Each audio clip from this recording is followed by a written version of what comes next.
So this is Palette Cleanser. It's a little chat between three Melbourne game devs talking about how we use color and our artistic process in our games. I'm Reese. I've been doing game dev just in small teams for the last few years. And I've got a couple of games in the festival. So there's Negative Nancy by a company Feed, which is up and released. And I'll talk a little bit about that. And then we also have Enter the Chronosphere, which is a new game and it's very early in production, but it's up on Steam and you can find it in the festival if you want to take a look. Yeah, Dave, you want to introduce yourself? Yeah, hi. I'm Dave Lloyd. I'm one half of little indie studio Powerhoof. There's just two of us. We're talking about arty kind of stuff today, but I'm actually not the artist. Barney, the other half of Powerhoof, is the artist, but I do a bit of arty stuff. And so, I can be the layman and sort of talk about that stuff a bit too. But yeah, my main project at the moment is a pulp adventure thriller called The Drifter, which is kind of my fast-paced take on the point-and-click genre. But yeah, I'll talk a bit about like the sort of way we approach color choices and stuff like that. Awesome. Nice. Hi, I am Chantel, and I am the creator and director of a small indie studio called Pink Clouds. And we as a team are currently working on our first game called Letters to Arala. So I am also the the producer and the 3D artist on the game. So I do everything from asset creation to character design and animation for the game. And I'm going to be talking about the concept art behind the scenes for the game and basically our process across the past year on how we designed our game. Yeah, I forgot to say, I'm also not really an artist, so it is good to have one here. It's on this art panel. Cool. Okay, well, I'll start.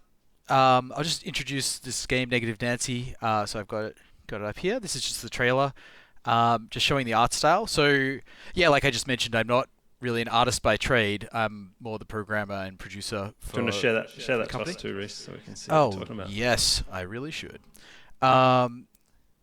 Cool. Yeah, so the whole art style is like super flat colors, super simple, and this whole approach to doing art came about because we started this in a game jam, and we had four people. We had a writer, two programmers, and an audio person, and no artist. And we're like, oh, what are we going to do? So yeah, we came up with this idea to take photos of people and just basically just tracing them, super cheap. You just search Google Images for funny pictures and trace them in a vector art program. And I think the effect was received much better than we expected, so definitely a success. I'll show you a little bit about how we go about it. So this is the entire every asset in the game. Every 2D asset in the game is here somewhere. And this is Figma. It's a vector art editing program. So the process is we just say we want to make a character. This is like a criminal guy who you can have a bit of a romance with or just be robbed by, depending on your choices, or both. And yeah, we made him. We just searched Google Images for like big heavy jacket and some pants and boots. I had like an idea in my head of what he'd look like. This is an actual mugshot. Sorry to that guy. And yeah, just get these, bash them together. I think one of the tricky parts, if there are any, to this process is finding legs that are on the right angle for the upper body when you combine them all. And anyway, that's just like a really quick process of just like picking a color, outlining loosely the shape. I mean, a lot of this style both like really depends on very low detail, right? So like don't bother showing like the shadows on the sleeve or anything. We try and focus what little detail there is on the face. They have a mouth too, but that's only added at runtime. And just banging these out. And with an approach like this, it takes me like an hour to like get the images together, all the source images, and then actually cut them into different limbs if necessary and bring it into the game and get it straight into the game. So it's a super efficient process. Yeah. Oh, I was going to say as well. So it was at the start. It was just me making most of the art and a little bit by the designer. But towards the end of the project, we ended up getting Paul DiCaro in to work on the game. Fucked his name up. Yeah, Paul doesn't mind. He won't be watching this. He won't be watching this. But yeah, he's an old friend I went to high school with, who I just started talking to. I think I ran into him at a bar, I don't know if that and he was like, him as a friend. Like I went to high school with him. I ran into him at a bar, and he was like, I'd be interested in making art for games. And then when we got like, I think we ended up being like a year into making this game, and we were super burnt out during lockdown. And like, we really need an artist. I can't do all the art and the programming, like running everything together. It's just too exhausting. Ended up hitting him up, and he came on, and he's a very talented artist, but he still had to work within these constraints. And I think he wanted to do stuff that was more interesting. But at this stage, we were so far down the path that there wasn't really much we could, he couldn't really change it too much without having to go back and revise everything. So he's kind of stuck using this art style that I devised for someone who can't draw. Yeah, but I think it kind of works out in the end. Yeah, sure. Tell us about how you chose your color stuff. Oh yeah. Well, that is the theme of the talk, isn't it? Yeah. So, what we wanted to go for, like, obviously it's a comedy game, and we were trying to evoke this like '90s sitcom vibe. So we were like, oh, what can we use? And we looked around and ended up finding this. This is the actual image we used. So it's a screenshot from The Nanny. Fantastic show if you haven't seen it.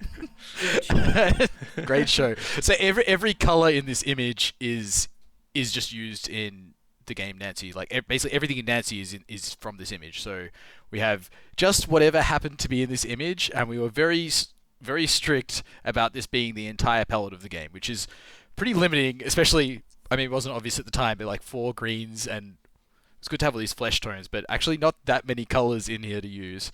So this is all from there. We just basically made our palette in here, so you can just... Was that the environment as well? In this? No, with the environment of your game, was that palette as well, or just character? Yeah, largely. I think we got a bit cheeky. Like, here's actually a screenshot of the game, but like, this is... that's a bad sprite we didn't use. But, yeah, some of these didn't make the cut. But yeah, sometimes we use a bit of lighting just where it was necessary. But, yeah, for the game itself, there's some good pictures of it in here. But this is like the cheapest thing we did that looks kind of cool. But like this scene... Yeah, cool, yeah. So we just were like, all right, cool. Let's just make the backgrounds saturated. entirely white. And in fact, the original one was just not only just white, but just all cubes as well. And like, cool, these are shelves. And then that blue color is just a fog, which takes just a few seconds to set up in Unity. So it's just a blue fog to make it, to just add some depth and visual interest. Yeah. There's nothing really nice. like. There's no shading or anything. Yeah, no, I mean, the effect is quite good. This is Paul has come through and actually made 3D models of like things on the shelves, so it's a bit better than the first draft and like real furniture. All right. But yeah, with the palette thing, I'm really into the constraints of having a super tight palette, and I always do that at the start of each of my projects. Right. Okay. Yeah. One other question: why do you have the the characters all in one big sheet? Oh, well, yeah, that's Did you develop it like that? No, it's so cool. So this is useful if you're working on a game. But see here, like this is the characters folder, and then here we've got the best friend folder. So basically, each of these squares outputs as a directory, and then you can go here and just extract every asset in the game and just dump it straight into the game directory, and Unity will just import it. So it's super easy. I love this program. Wow. Yeah, no, interesting. Yeah. But yeah, anyway, that's my like very like scrappy approach to doing art in this game. But I don't know, maybe Dave, you want to talk about how you and Barney approach art in your game? Yeah. Cool. You stop sharing your screen. I can share mine. Yep. Remember to record. I think you were recording from the beginning. I'm already recording. I don't know. Awesome. Nice. Double check. All right, let's just share this. Yeah, so I'm not the primary artist on Good Life. Hopefully that works. I'm not the artist. I've done a bit of art. Hi. So where are we? No. Ooh. Oh yeah, that's right. Yeah. I was just finding different things to show. So I've done a bit of art, and recently I've been doing these kind of really old school EGA kind of style games. I'm not sure if I'll be able to click through this because my computer's struggling, doing too much at the moment. But yeah, so this is like really low color. Like this is 16 colors with a bunch of dithering to help. But is this a reference or is this your? No, that's sort of my kind of art. Oh wow! I love games that look like that. I love the it. Drifter is a much sort of is using a lot more colors than the EGA palette. But we're still limiting ourselves a lot, so I don't know if I'll be able to play this video actually. Yeah, maybe it's going slowly. Yeah, no, I can chuck it up my if you want. computer's struggling, but yeah, that's all right. You know what, man? No, that's good. I can chuck it up on my stream if you want. That's good. I don't need to show Alright, the trailer. People can find it and wishlist it. Yeah. You should go find the Steam Everyone page. go find the game. I'll just show you some quick screenshots. Then I've got so but basically, I'll show you more from my game, The Drifter, in a bit. But a bit of the influence of the color was from some of these older sort of 16 color, really low color EGA games where you've got this super high contrast, really just because you're forced to, because there's only 16 colors to use, and so you're playing with like full blacks a lot and like full shadow. Which I think kind of gives a really evocative mood. The actual colors that you're forced to use are pretty atrocious, like just the worst green possible, the worst like skin tone possible. I love ugly colors like this. Yeah, but I like love there's games. some really interesting things you can do with it. Like this, I love this Merlin shot, like the green skin and like the light and everything's like awesome. But it's like they're taking that challenge of using these almost impossible colors to make look good and like that. Yeah. Is that the same palette? This image? Yeah. This is all. This one's been squished a bit into a JPEG, I think. But yeah, same. Yeah. So that's that teal color, I think. This dark teal. And so yeah, it's really interesting working with this. Like you've got one brown color and then you've got red, dark red, and they're the. So if you want another brown color, you just got to go to red, and if you want a darker blue, you've just got to use a dark purple, things like that. So there's a lot of choices where you kind of have to find. Hold on, I've got to. I think. My desktop. Where you've got to find a particular color that doesn't exist in your limited palette, and so you've got to sort of do something interesting to. Make an interesting choice, basically, to interesting color choice as an alternative. And so what we've tried to do with the Drifter, because we're not limiting ourselves to any palette, but we kind of want to have a bit of that funkiness where you might not be able to have the exact color that you're hoping to use. My computer's not really behaving itself, but we'll see if we get there. Maybe I can pull up an example here. So. These ones probably aren't the best example of that, but you've got some stuff here where, say, you've got this blue and then you're going to a darker color, and rather than going to just a darker blue, we go to this weird brown color because that gives that impression that this is loading up the video really slowly. Gives the impression that here we go. Oh wait, that's the wrong one. Oh well. It gives the impression that you've got that low color palette, and it kind of, I don't know, it gives this really kind of interesting vibe to things, and kind of creepy, which fits in with the game style. So right. Maybe that video will load. So like you worked out some like color theory techniques specifically for the EGA palette, and then you brought them forward into your games that have a higher higher color rate. Yeah, going with that vibe. And so there's a few other things that you get with these low bit rates. There we go. Let's see if this is the right one. Yeah, okay, here. All right, yeah. So this is a good one as well, because you've got this really bright facade here, and then it goes to this like dark blues, and then to pretty much the straight black or the straight dark like full dark color, and so you're really suggesting shapes just with the where the light's coming from. So you're not actually like drawing out very specific lines for like say a table. You don't draw the table legs and draw every little detail. You're just sort of drawing the elements where the light's hitting it, and you're going to kind of to full darkness or a full flat color in other places. Yeah, it's interesting. One of my favorite things to do in Negative Nancy was to, because the palette was really limited, we have lots of places where sprites would be on top of each other, and there was no border between them at all because there's no lighting at all. But it didn't matter because it's an interactive story, right? So, like if it was an FPS or any action game where you need to make out the elements, it matters. But there's like this let's see. Yeah, I really like that.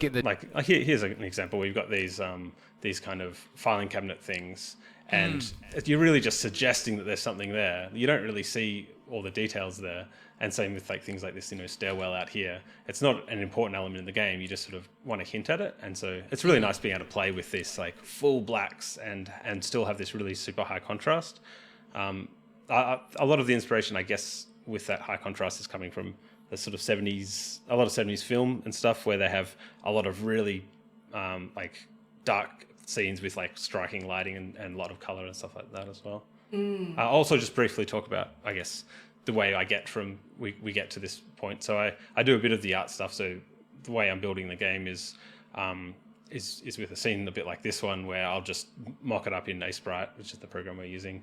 And I just use a couple of colors so it doesn't like force myself to use these sort of blue colors, so I'm not like spending too long mocking it up, but trying to get like where I want the I don't know, get a bit of that dynamic kind of where the shadow and where the light is a bit. But probably the biggest thing to define when the Barney who's the sort of the primary other artist, but now Matt Frith who's doing background art for us as well. Yeah, the primary thing for them to define, coming from say one of my mock-up backgrounds that are sort of in the game and working, but in this kind of scrappy way, is like where the light sources are. So I think I've got so here like we added some lights so we can have kind of a pool of light here that sort of influences where the colors kind of come from, and same with these other sort of lights over here and another one sort of off the screen to the right, and that sort of, and having them be kind of interesting different colors as well means that you kind of see you kind of it guides the whole way you're lighting and coloring things, because you're not sort of drawing anything, you're kind of just suggesting the shapes. Although as an artist you kind of have to draw everything first and then just erase all the lines to do it this way, so it's a lot of work. It looks like art at the same time, but it's a lot of shape language. As soon as you remove line art, you rely on the shapes and the blocking of color to create the implication of an object there, and the brain can fill in the rest. Exactly that. And we love that about that thing as well, where your brain's just kind of making a cool shape there and filling in the gaps a lot as well. It knows I wanted to show you is. this, but I don't think the video is going to work.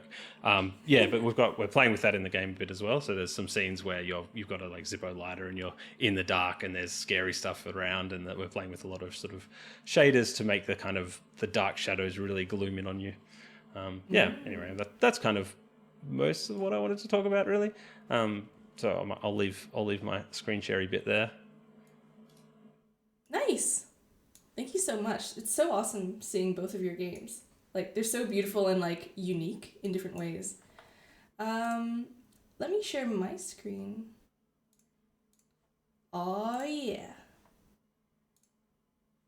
Alright, just making sure I'm recording, and I am. Awesome. So the game I'm working on, as I said before, was Letters to Arala, and this game has gone on quite the journey in terms of art and design, and I feel like I've learned a lot during this process, especially since I was the artist from the very beginning. And we have a second 3D artist working with me now, and they came in at a great time because I designed an art style guide and then brought them on. But what I'm going to show you is essentially what the game looked like before I created the art style guide, which I think was the most important thing that I should have created from the very beginning but didn't. So this is probably one of the first ever screenshots I took of the game, and this is the first time we created like the Unity scene. I created a small green island and started placing what few assets we had made at the time onto the island, and this is where I started experimenting with the navigation of the game, but also how did it look with the assets that I had created and had only really seen in Blender.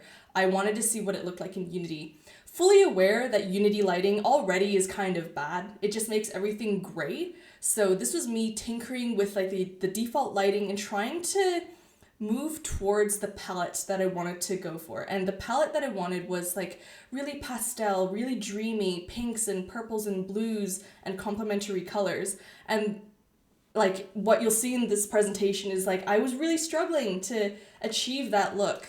A lot of the game was very gray, like a lot of gray shadows, like gray blue lighting, and for some reason, no matter how much I tinkered, it just wasn't looking the way I needed it to. Now, albeit this is something that a technical artist would come on and do, they would create custom lighting and make everything look pretty. And we didn't have a tech artist at the time, but that's okay because one came in much later. But it was all due to our technical artist coming on where they were like looking at the scene and going, Chantel, like, I know what you're trying to create, but the assets that you're creating are not complementing it. A lot of the assets were way too realistic. And it's almost like I had been creating with like a veil over my face. I wasn't understanding what I was making. I didn't have a clear idea of how the game was meant to look because I didn't do a style guide. I didn't have any concept art. And these are just some screenshots I took of our game. I know the camera's really low and is like right on his butt, but like ignore it. What I want us to look at is like are the trees in the background and just how unmagical they felt. They were just way too realistic, and the colors were really gray, really brown, and like dark green.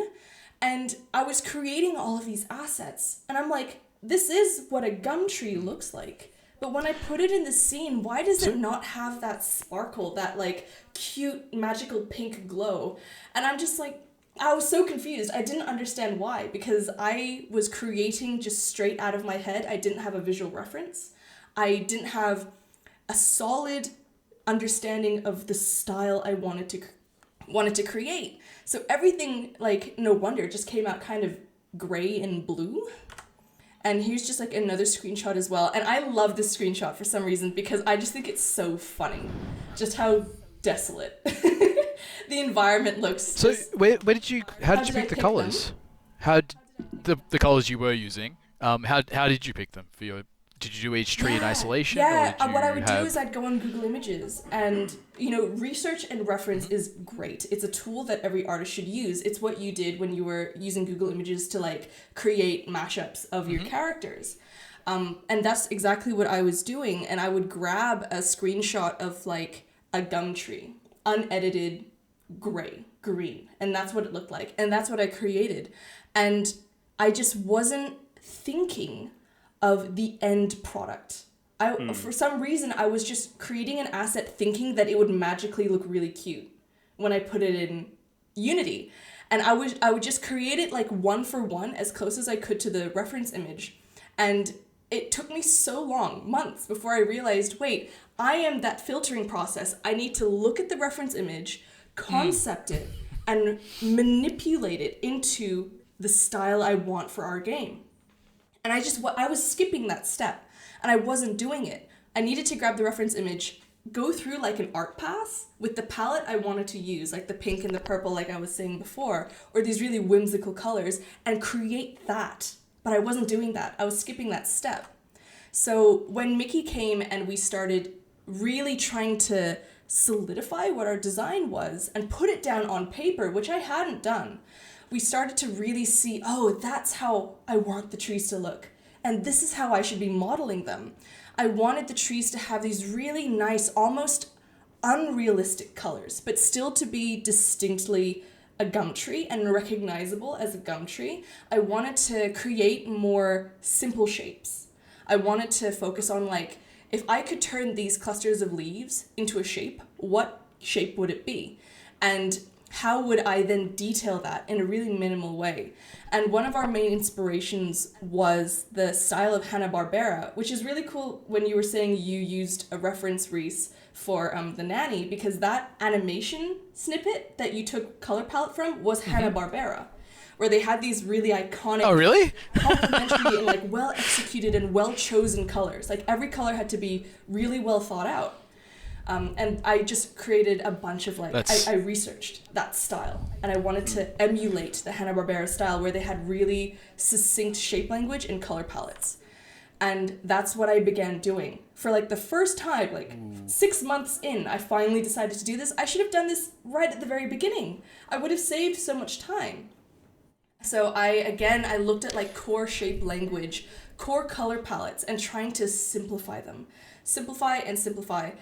Like, one of the things that I always said to myself is take the reference image, simplify it, and then simplify it again. And in the next slide, I'm so excited to show you because I took screenshots of that methodology and really wanted to show that, like, the first time you do it, there's always a way you can simplify it again. So this is where I was like, this bush, the core shape, circle. Make it circle. And, like, have tiny little details and that's it. 3 colors. And then that's what I started to emulate in my game. And as I practiced this, I noticed that the plants were looking way more like how I envisioned them in my head. And it was so important to have like concept art, the exact color palettes you use, because then you can like color pick as you 3D model and texture them. And it just saves you so much time. So this is that slide that I was talking about where I took screenshots of the iterative process of the bushes. And so on the left column, that is the bushes, those are the bushes that I created before I had the art style guide, before I had a succinct palette. The middle column is the first pass. I went back to the old bushes and I'm like, now that I have a style guide, now that I know how I should be approaching this, I'm going to redo them. And for some of those bushes, I was like, it's still too detailed. I need to simplify it a 3rd time. And you kind of see on the very end the process from left to right, how these bushes, even though they're keeping the core shapes and they're recognizable, you can simplify it and stylize it. And through this process, I did this process with everything. Like every plant, all of the textures, all of the buildings, all of the characters went through this filtering process. And even though it looks really nice now, and I have this the method of how I can approach every 3D model, I wasted so much time because I should have done this from the very beginning. And looking back now, it's like I'm really thankful for that journey because I've learned so much. And going forward, I'll be way more succinct with how I design things, and everything's going to look way more unified towards the end.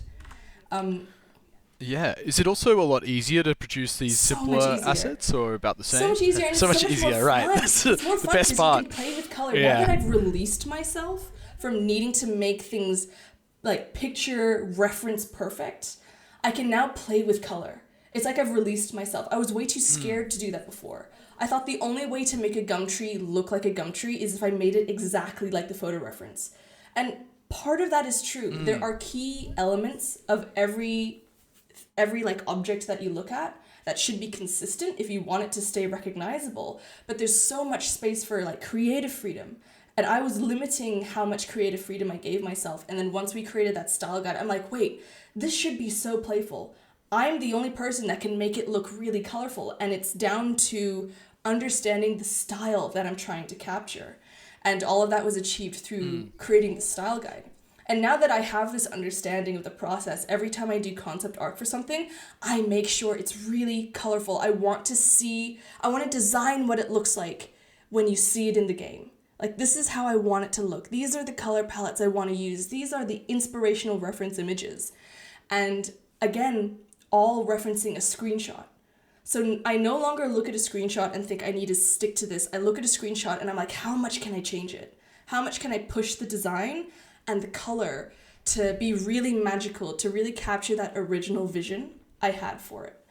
And this is what the game looks like now. So it looks very different to those first really kind of desolate gray screenshots I was showing you before. And I think this is all down to that style guide, and to understand the vision that you're going for and to draw it, you need to like actually draw it and see it in front of you, because as soon as it's in your head, it's so easy to accidentally derail yourself and to focus on the wrong things. That guide is used as like the anchor point, and you always come back and you always re-reference what is said on that sheet. And it kind of just like keeps you really focused on what you need to do and to save you from wasting time. I think what I realized was just how much time, even though I was learning, and it's okay that all of the stuff I created back then was no longer used, it's just really valuable. And I really understand the value of concept art pre-production. All of these things need to be established so that you can get the maximum outcome for the art that you're creating. So that is kind of the process that I've been going through for the game. And by no means is this the end. Like, I am still improving and I'm getting faster and faster, and I'm pushing art even further now. And it's one of those things that you could do it 100 times. And the next time you do it, it's different and it's better. So it's just really fun. It's a fun, creative, and colorful journey. And I'm really happy that the game now is starting to emulate the whimsical, almost like summer daydream feel I wanted to create for this game. Yeah, right. Because it takes place during the summer on an island inspired by Australia.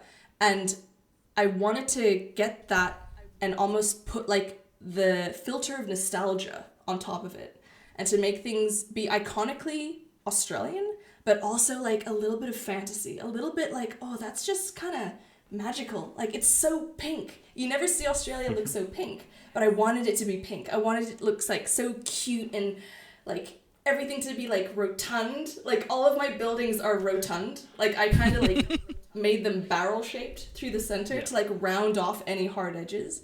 So it's, it all comes down to like just creative process and trying to concept and to nail an art style and the vision for the whole team before you really begin making way too many assets, because it's a dangerous process. You might be wasting your time.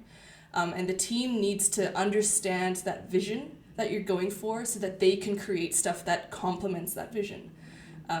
Again, the style guide. That's what it's for. The style guide is for everyone to read and to all be on the same page with, these are the palettes, this is the feel, this is the aesthetic. And then once they all understand that, they can all work towards that, and no one's time is wasted.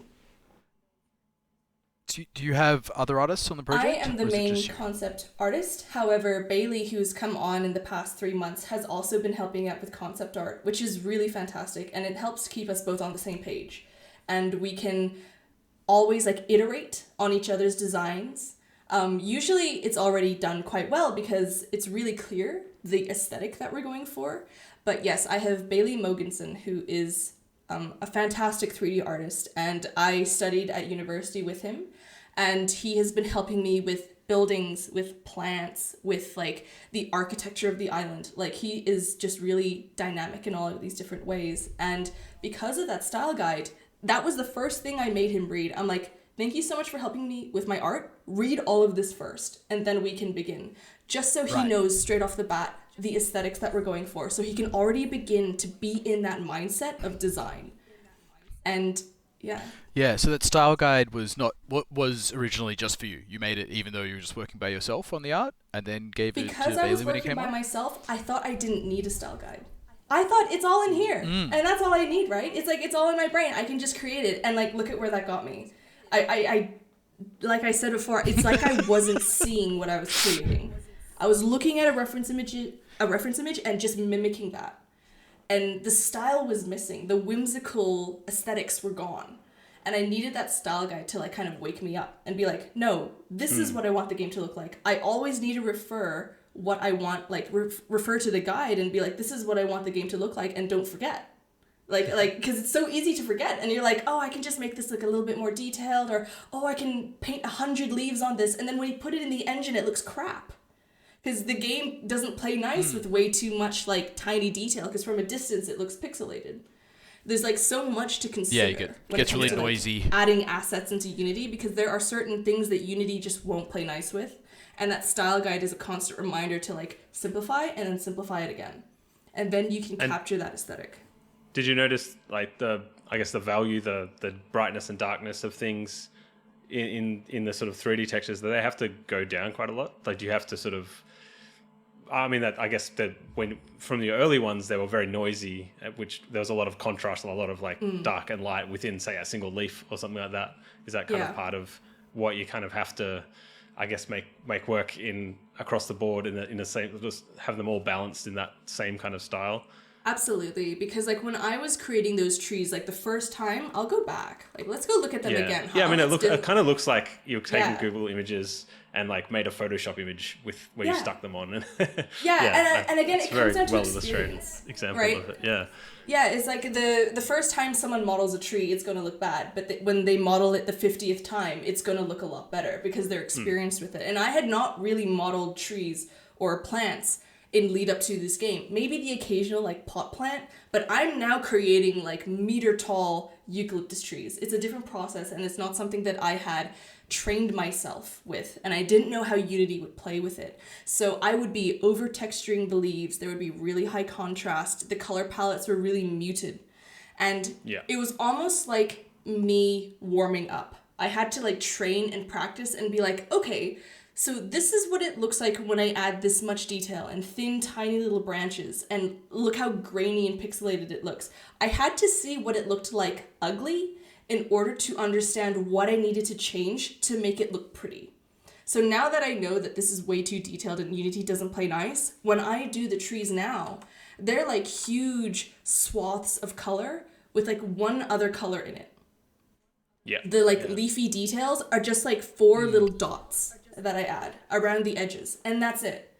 Like I need to simplify it because Unity doesn't play nice with like way too much texture, especially on like a small object. Yeah.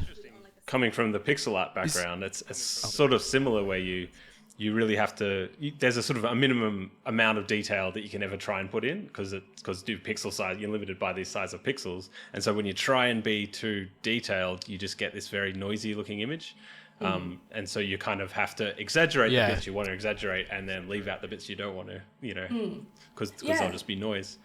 Well, the beauty of working in pixel art though is that what you're drawing goes straight to the screen, right? But when you're working in 3D, and particularly first-person 3D or like this kind of camera, is you don't really have you have to create something that's going to appear at all these different sizes on the screen, right? So you have something that if it might look good up close, but you need to make sure it looks good at a distance, which is a whole challenge you get to sidestep if you're doing pixel art. I mean, I guess 2D in general, you've. I mean, one of the things I kind of learnt slowly about color in general is a color looks completely different depending on what other colors are around it. A brown won't look like a brown if it's next to a bunch of other different types of brown. It'll look like a yellow or a red or a blue. It's a really weird thing, but obviously when you're doing a 3D game and you're drawing an asset which is going to be placed in a lot of different places and different lighting conditions, do you take that into account? How does that work? So a lot of it is trial and error. A lot of it is like stick it into Unity and see what it looks like. Does it look shit the from a distance? I don't know if I'm allowed to swear. Does it look really bad from a distance? It looks great up close, but when it's like 100 meters away on the other side of the island and I'm going to duplicate and populate this entire mountain with the same thing, what does that look like? Because in isolation in Blender, it looks fantastic. But then when you put it into Unity, it goes through like a filtering process. Like the textures get compressed, the color palette will change because of the Unity lighting. The Unity lighting is different too in Blender. So it may look really great in Blender and the colors look fantastic, and then you plug it into Unity and it almost looks like a different asset. So you have to care about how it looks in Unity as the end product. One of my favorite bushes where I tested this on is actually the one at the very top, because it looks really nice and detailed up close. It has the amount of texture that I need it to have when the player's like standing right next to it. But what was great was when I zoomed out from a distance, it became a gradient. It became a gradient from like a nice teal gray green to like a dark forest green. And from a distance, it was just like a gradient. And I'm like, that looks so much better than just like a cluster of pixels. And I'm just like, that's how you know it works. Because from a distance, it will look really simplified and really nice. Just like a gradient of blue and green. And that's constantly the thing I need to be thinking about whenever I add a new asset in is like, will this play nice? Is this textured correctly? Is it too detailed? Can I add more detail? How will it look? So it's a lot of back and forth between Blender and Unity. And every asset I create, depending on what it is, usually if it comes to like trees and plants, it needs to go through at least 2 more iterations where I like fine tune the texture and colors to make sure it looks nice in Unity. Also, the Unity lighting will change. In the game, it goes through morning till night. So you see it at like every single color of the rainbow as the day progresses. You see it from like a pale purple in the morning to like hot orange in the afternoon, purple in sunset, and then like dark, dark blue at night. So I need to make sure that these assets also look nice at different stages of the day and different lighting phases.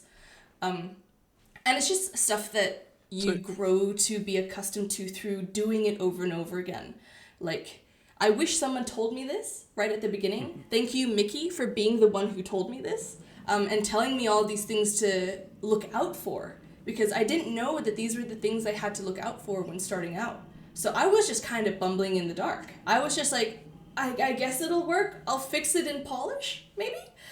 Just hoping.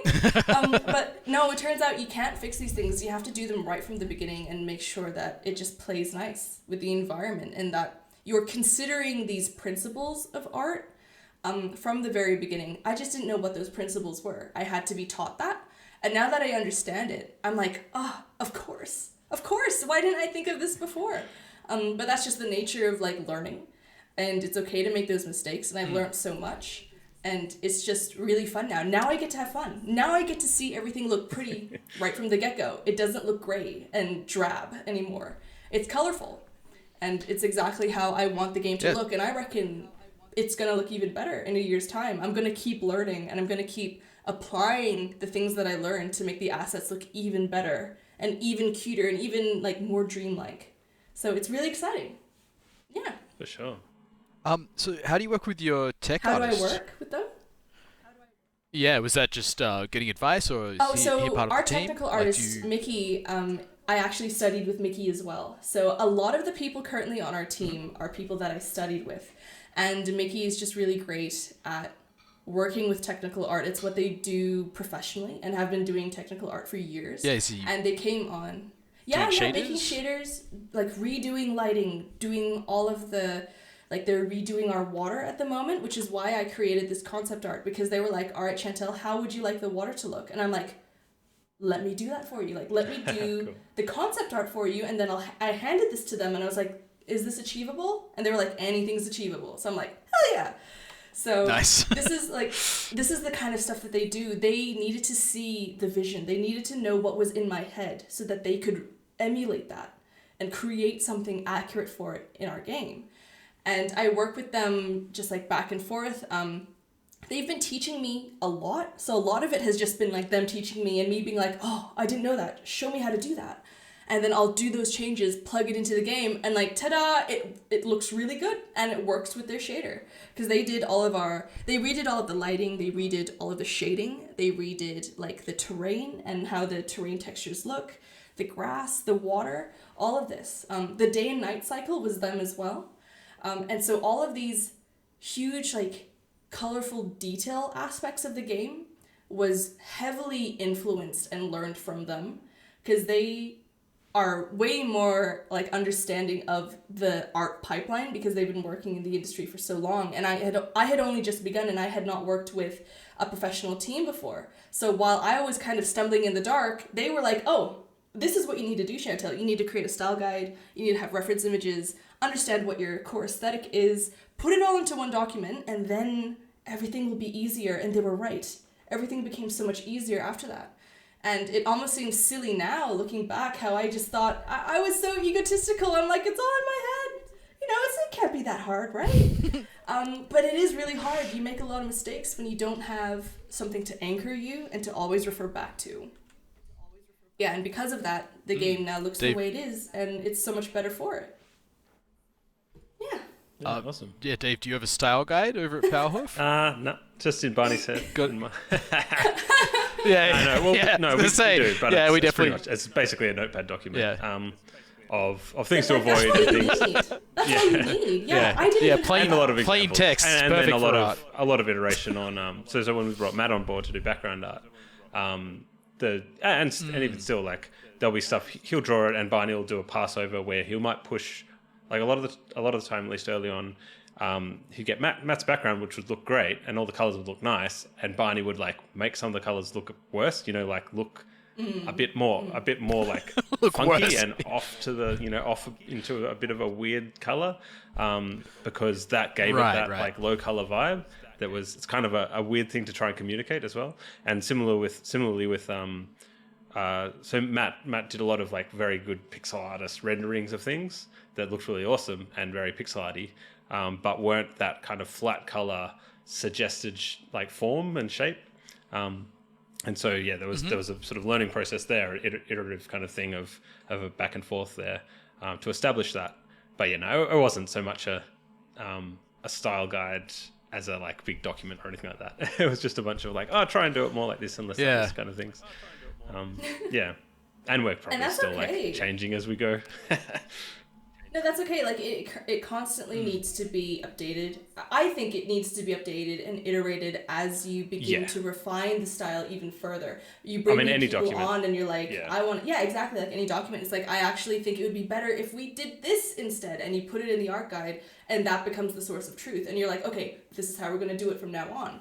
And that's right. I think with a team of, we're like a team of 10 people now, we really needed a core document that would explain the art and the aesthetics of the game, because everything that people created needed to complement that.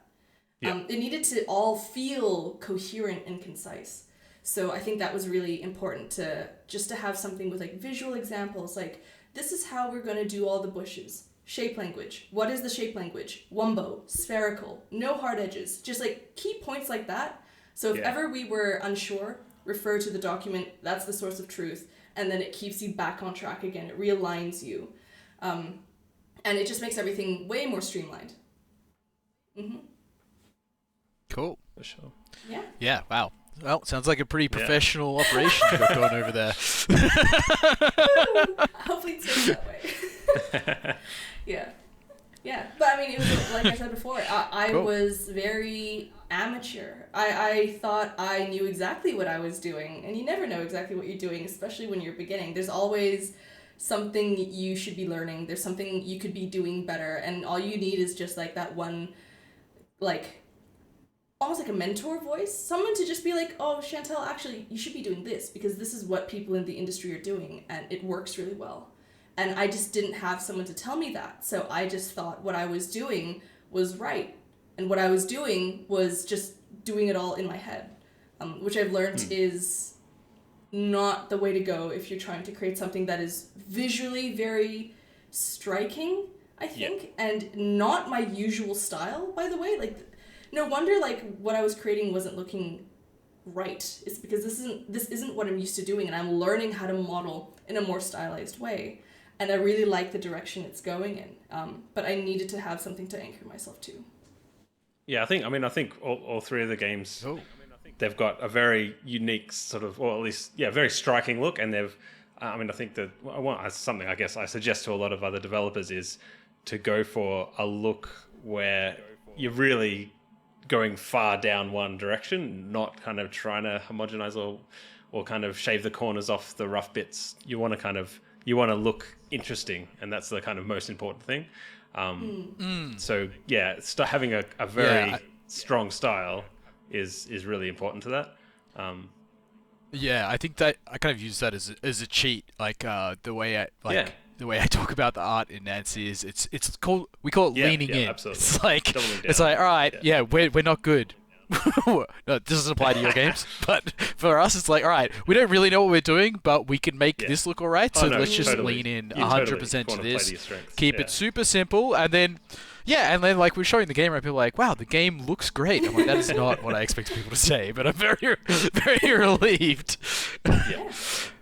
Yeah. Cool. I think we're at time here, so that's really good. Yep.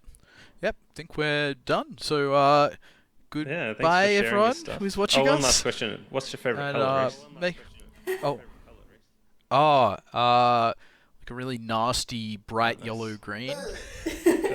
Yeah. especially paired with a magenta. I like rude colors. Yeah. Oh, I like a green. Good, Green's good. Yeah. What's your favorite color? Yeah, green. I'd go for a Dave? green. Just green. Just the Oh, green. nice. Yep. No, just the the colour the green. whole spectrum Yeah, of green. Simple Yeah. as that. What's yours, Chantel? What's your favorite Is color? it surprising if I said pink? Probably not. I don't know. Don't know you well enough. I do really, really love green, and I love pink because they complement each other really nicely. So green and pink for me. You can all add two. Cool. All right, fine. All right. Pink and purple. Good stuff. Cool. Good stuff. So there you got. Now you have the That's answers. great, yep. So 2 greens and a pink. That's what you need Yeah. to make the perfect game. Heard Perfect. it from us. Sweet. This is how you do art, law. everyone. Alrighty. Yep. This is how you do it. You should ask all. Just do a survey on Twitter. See what people's favorite colors are. Use those ones. Yeah. Job done. Yeah, that's your palette. That's your palette. Cool. Perfect. Well, guess until next Yeah. Steam See y'all Fest. then. Ta-ta. Bye. Bye.